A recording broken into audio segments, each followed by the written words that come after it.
இந்த நாட்டை நாங்க சுடுகாடா மாத்தாம விட மாட்டோம். அப்படி நான் செய்யல, மேரா நாம் வாசிம் கான் நஹி.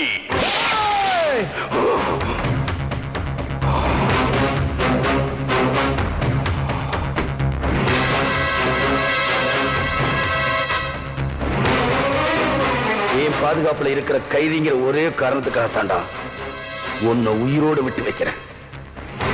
கார்கில் போர் கத்து கொடுத்தது மறந்து போச்சா உங்களுக்கு? இத பார், எங்களுக்கு அகிம்சையும் தெரியும், அணுகுண்டு வெடிக்கவும் தெரியும். காந்தி பிறந்த இதே நாட்டில்தான் சுபாஷ் சந்திர போஸும் பிறந்திருக்கார். நான் காந்தியா நடந்துக்கிறதும் சுபாஷ் சந்திர போஸா மாறுறதும் இனிமே நீ நடந்துக்கிறது தான் இருக்கு.